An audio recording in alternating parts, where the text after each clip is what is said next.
Katy Perry gaan ruimte toe, ateës gaan kerk toe en dit maak nie eintlik saak of jy mooi is of nie. Welkom by Realisties.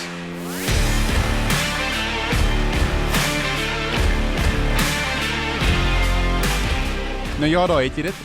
Jy het heel moontlik in die nuus by 80 verskillende uitlate gesien dat Katy Perry en Charity Gale, of ek is nie seker wie al die dames was wie gegaan het nie, hulle almal is ruimte toe en ek so half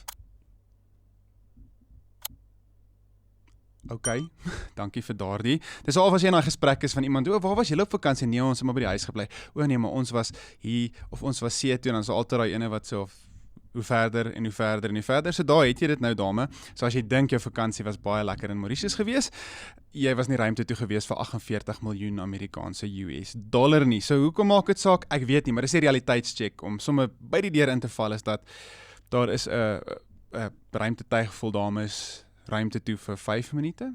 En as jy graag dan ook wil ruimte toe gaan vir hierdie Desember vakansies en nie net Henties Baai of Magai toe nie, is jy dan meer as welkom om 48 miljoen dollar uithaal. As ek dit reg het, ek kan verkeerd wees, miskien kan jy 'n bietjie afslag kry, maar nietemin kan jy vir 5 minute in ruimte spandeer. En hoekom dit saak maak, is almal so half die mekaar oor en het 'n bietjie paar goeters uitgelaat. Te sê dat, maar hoe het dit enigiets uitwaai? Wat is die relevantie van dit? Want ons sien nou baie keer dat daar is, in 'n sin as jy nou praat van die geslagte, dat vrouens, ja, daar is hierdie bewegings van ruimtevaarders, astronauts, wat mans en vrouens is. In die International Space Station is daar beide geslagte van wetenskaplikes wat gaan en alles, maar jy het nou hierdie groot oomblik en waar sy toe nou terugkom en die grond gesoen het.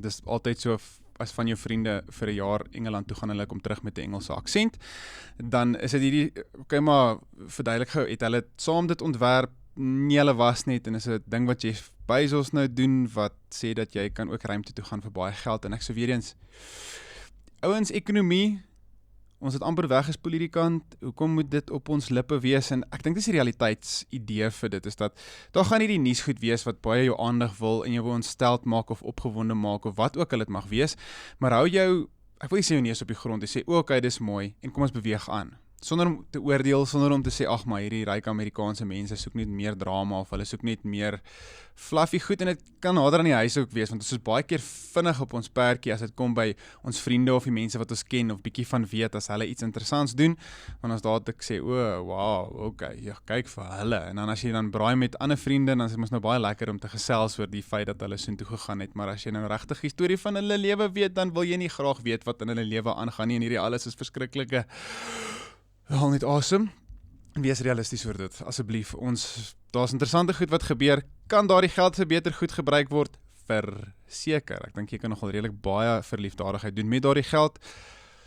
Dink ek dit is enigstens belangrik vir die vooruitgaan van die ekonomie en ons welstand. Ek dink nie so nie, maar dink ek iets negatiefs van die persone, nee, as iemand vir my sê, wil jy graag ruimte toe gaan vir 5 minute, asseblief, vat my saam, ek sal vir jou op hierdie podcast ook jou naam noem, maar ek twyfel of ons so baie kykers het.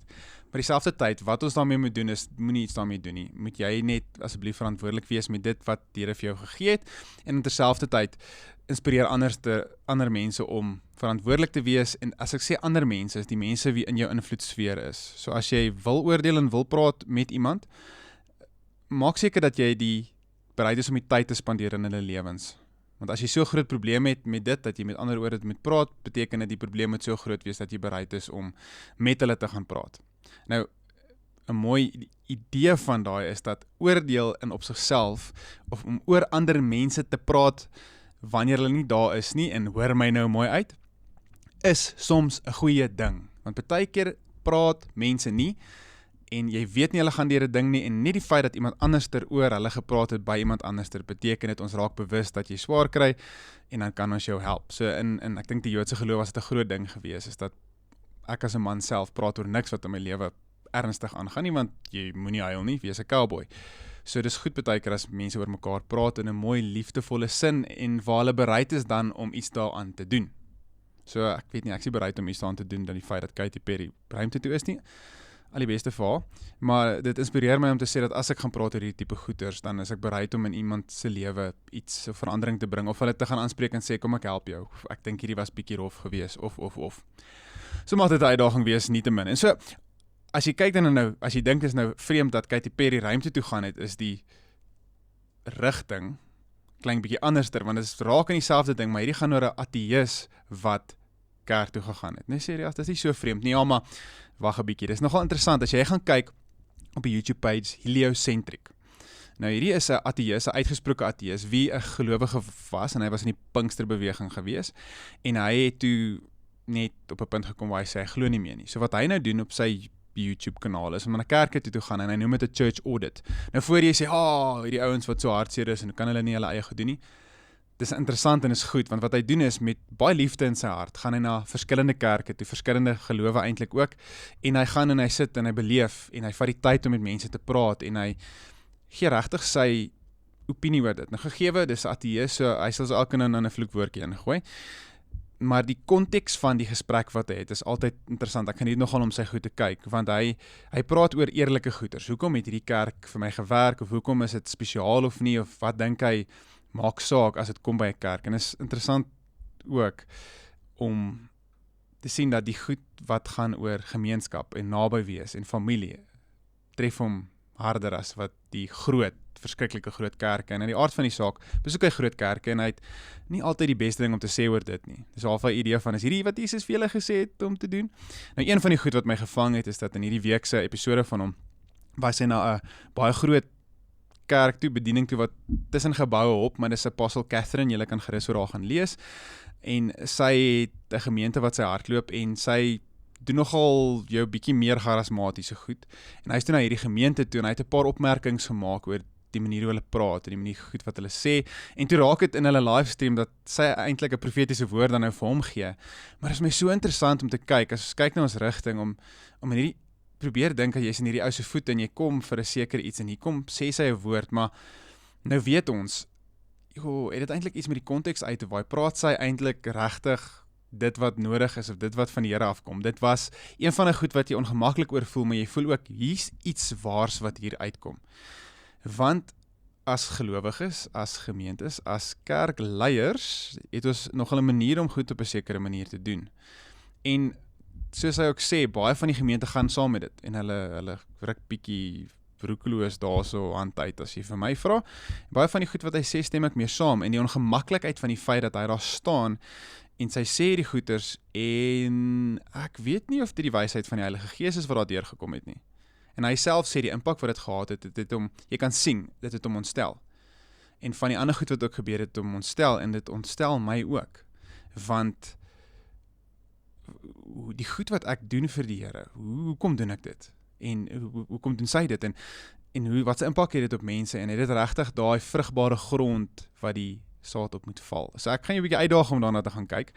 Jy is meer as welkom, en bietjie te luister na sy opinie oor dit, en hoe ons meer moet dink van die vrugbare grond van dit alles. Want jy kyk na hierdie apostelvrou, wat ons op sigself 'n groot gesprek kan hê oor die ampt van die vrou, en die manier hoe sy dit doen, en dat hulle haar mamma noem, en sulke goed, dit maak my soms bietjie ongemaklik. So dis een gesprek, maar ek wil dit meer in 'n rigting stuur van dit wat ons doen in die wêreld, wat nie in die kerk is nie. Selfs dit wat ons in die kerk doen, hoe doen ons dit? Op watse manier doen ons dit, en is ons wys om dit so te doen?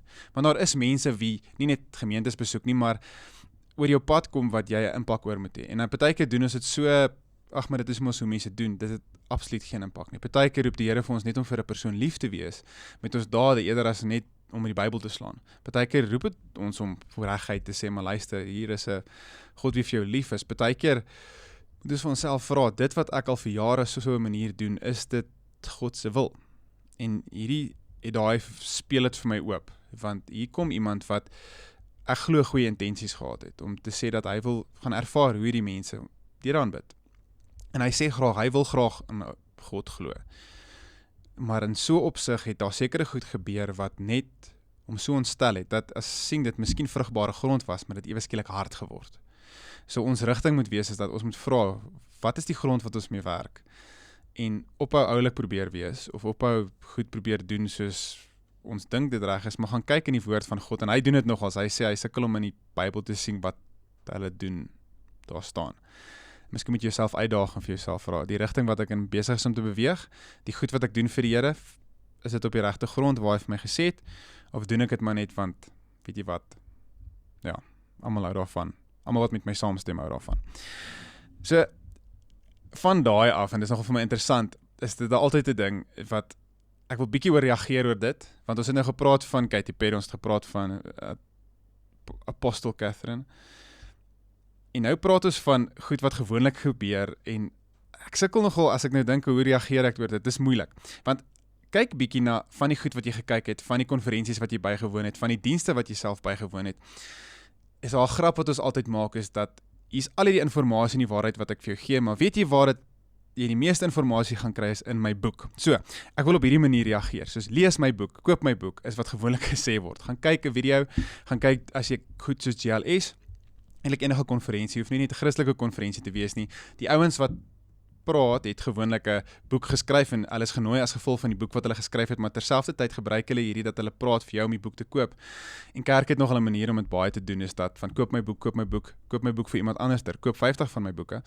En dit segue mooi, want van Apostle Catherine, een van die goed wat sy gedoen het, is dat almal het gepraat oor die boek wat uit gaan kom en jy moet die boek koop. En miskien is dit 'n goeie boek, ek weet nie, ek het dit nog nie gelees nie, en onthou, laas keer het ek gepraat van lees 'n boek, maar dit gee nogal 'n interessante ding vir my, die motief agter baie van hierdie goeters.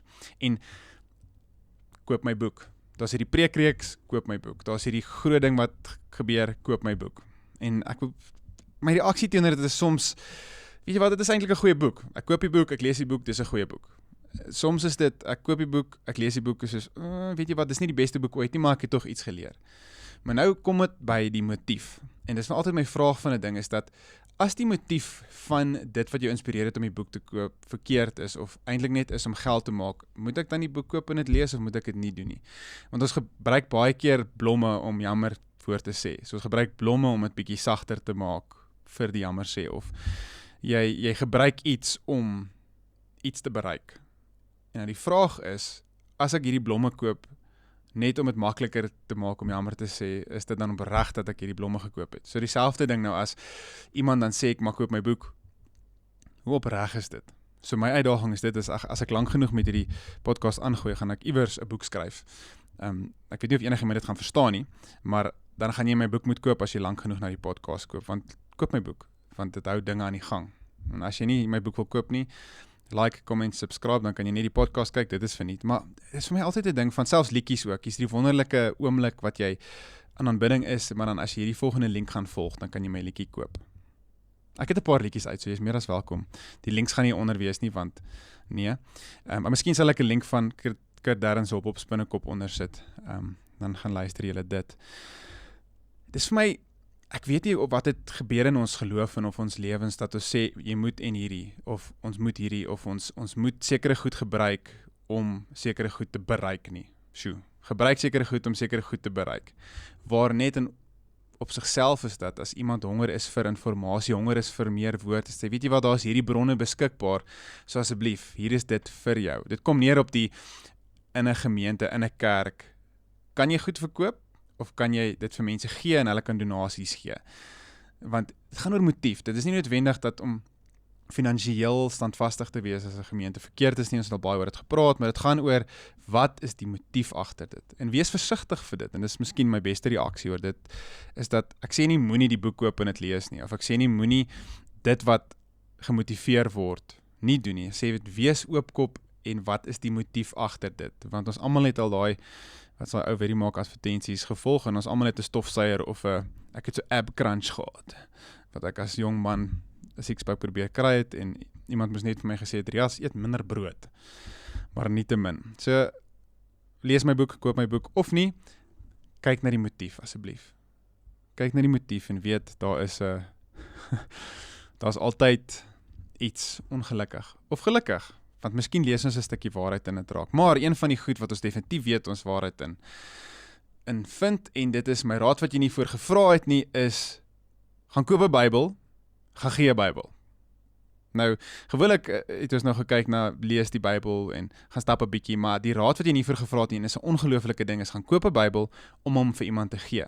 Wat ek daarvan hou is, ek ry Land Rover Defender, daar is hierdie groot gat in die middel, en daar's altyd een of twee Bybels daarin, verskillende vertalings, en jy sal nie glo hoe goedkoop Bybels geraak het nie. Jy kry $50 Bybels of R50 Bybels, en dis een van die mooiste goed wat jy kan doen, is gaan koop 'n paar Bybels, Afrikaans, Engels, miskien in 'n ander taal, maar Afrikaans en Engels is 'n algemene geleesde taal, en gaan sit dit in jou kar. Of loop dit met een of twee van hulle in jou rugsak rond. Ek kan jou waarborg, jy gaan ten minste ene dag kan vir iemand gee wat nie het nie. Ja, daar's so baie mense sonder Bybels dat jy ene dag ten minste kan weggee. Gaan koop 'n Bybel, gaan gee 'n Bybel. So eenvoudig soos dit. Want as ons praat oor al hierdie goeters, tannies wat ruimte toe gaan, ateëste wat kerk toe gaan, mense wat boeke skryf vir sekere redes, bly die woord van God die sentrale deel van ons lewens. En ek wil jou uitnooi om dit dan vir mense te gaan gee. As jy dan vir hom die een of ander nuwe Dion Meyer boek ook wil gee, alle sterkte vir jou toe, maar gaan koop 'n Bybel.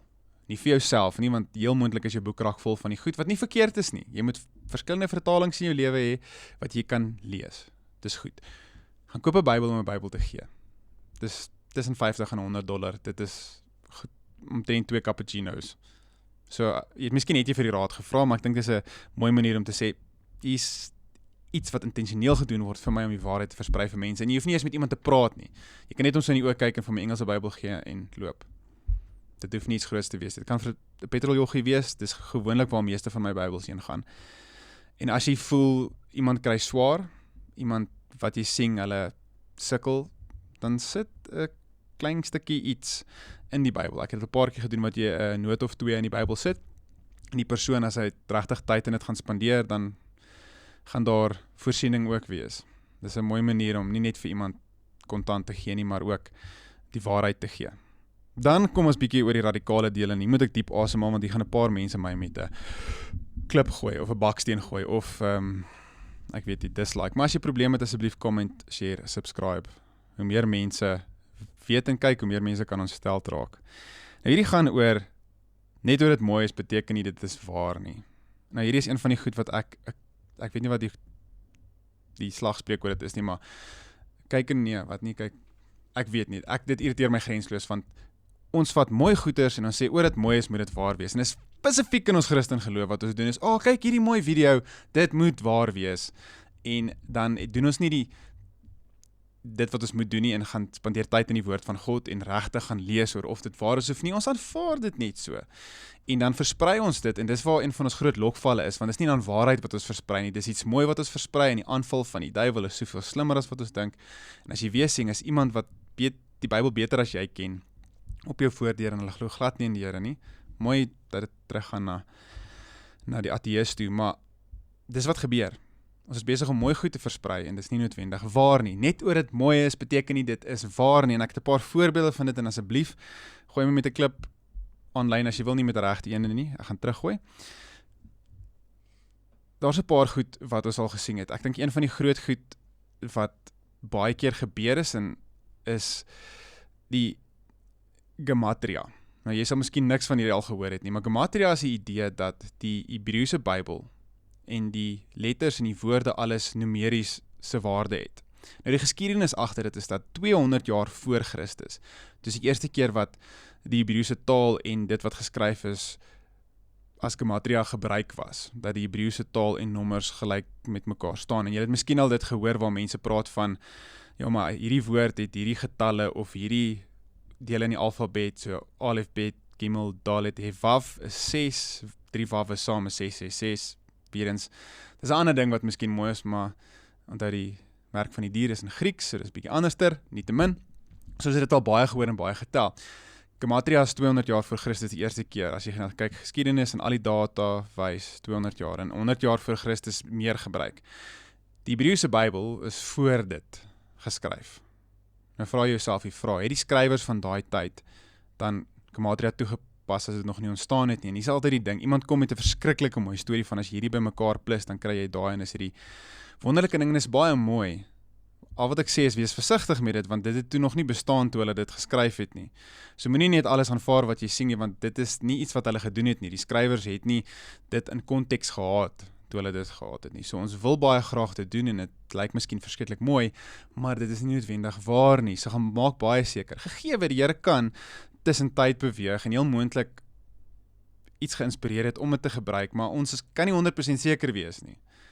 Ons moet baie versigtig wees voor ons dit as kanon aanvaar. Kanon is as die woord van God aanvaar, want dit is 'n mensgemaakte konsep 200 jaar voor Christus en nie toe die woord van God geskryf is nie. Onthou die laaste boek is 400 jaar voor Christus geskryf. Dan 'n ander ding is die naam van God, en hierdie kan miskien iemand ontstel, en ek vra nie verskoning vir dit nie, want ons doen dit baie, dat ons hierdie mooi verduidelikingies van dit doen. Ons almal het al 'n idee hoe God se naam lyk, en jy het al heel moontlik die woordjie Jahwe gehoor, en baie mense wat sê, maar dis nie hoe jy dit uitspreek nie. Jy's reg, want dit is nie uitgespreek nie. Almal verwys na Adonai, en as jy die Joodse geloof respekteer, en hoe hulle te werk gaan, dan vra hulle altyd vir jou, maar sê eerder Adonai as wat jy nou Jahwe of so iets sê.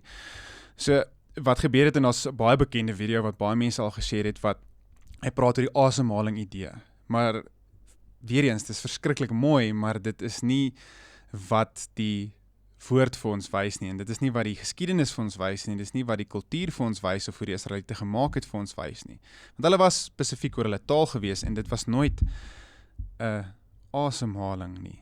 Onthou, die naam van God het nie klinkers nie.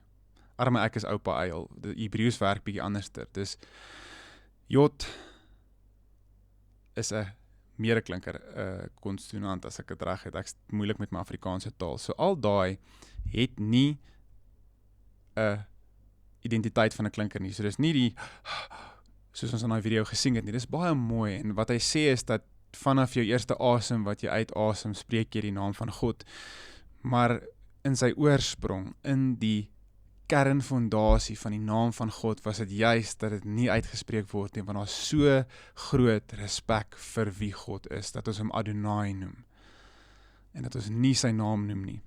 Sy naam word anderster geskryf, maar dit is medeklinkers. Daar is spesifieke maniere hoe hulle dit uitgespreek het in hulle taal, en jy kan weet in jou taal, as iemand anderster kom met 'n Engelse of 'n Duitse aksent, en hy probeer vir jou Afrikaans verduidelik, sê nee, dis nie hoe jy sê nie braai nie, jy sê braai. So wat ons doen is baie keer, ons sê maar, ons dink dat dit dan nou so moet wees, maar die geskiedenis en die woord, en hoe dit gedoen was in daai tyd, stem nie saam met dit nie. So, ja, havaha, is miskien 'n mooi idee, maar dit is medeklinkers, so jot, hav, lippe by mekaar, nie asemhaling nie. En is weer eens 'n geval van, dit is mooi, maar dit is nie noodwendig waar nie, en dit, vir my in die refleksie, en dit is baie goed met God, is dat baie keer wat ons doen is, ons sien hoe die woord van God geskryf is, die stories in die Bybel, en wat ons doen is, om probeer dit mooi maak. Maar ter alle tye moet jy onthou, dat jy is besig om 'n storie te vertel van jou Skepper, van jou God, van sy Seun en van sy Heilige Gees. Soos ek 'n storie van my pa sal vertel ek dit as wie hy is. Dit is wie my pa is, en dit is wat hy doen, en dit is hoe hy dit doen. Wat ek nie gaan doen nie, is om sekere goed by te sit wat nie so is nie, en ons moet versigtig wees om met die woord van God dit te doen. Versigtig wees om met die naam van God dit te doen. Ek wil uitnooi, as jy dan besluit jy wil die naam van God uitspreek, soos in die Bybelse tyd, dan sê jy Adonai, jy sê God. Jy sê nie die naam nie, want ons het die Engels sê reverence vir dit. Ons sê dat ons maar wees versigtig om net mooi goed by te las van 'n storie van almagtige God, wie klaar weet hoe om sy storie te vertel, en dat ons dit dan so kan vertel met voorbeelde, maar nie om te sê dat net hoe dit mooi is, gaan ons nou dink dit moet so wees nie. Daar's niks mooier as die naam van God nie, en ons hoef nie mooi goed aan te las nie. Nou ek weet, is dat daar's baie opinies en baie goed deur, en jy kan self so die navorsing gaan doen in dit. Daar's soveel goeters in die geskiedenis, en ons sal nog baie oor dit praat, wat ek jou wil uitnooi. Wees versigtig oor die goed wat mooi is. Moenie die mooi soek nie, soek God in dit, want God is goed, en is soveel meer as mooi. As jy sy naam gaan soek, dan gaan hy nie net vir jou klinkers en medeklinkers gee nie, hy gaan vir jou 'n ongelooflike identiteit wys. Hy gaan vir jou soveel meer wys as wat jy kan droom. So ons hoef nie daai te soek nie, want dit gaan homself uitwys, en ons moet alles gaan toets. Ons moet, as ons 'n mooi videoetjie sien, voor ons dit share, gaan vra, is dit waar, of is dit net mooi? En mag jy dan so in dit ingaan, en in daardie feit beter wees. Soos altyd, wees beter.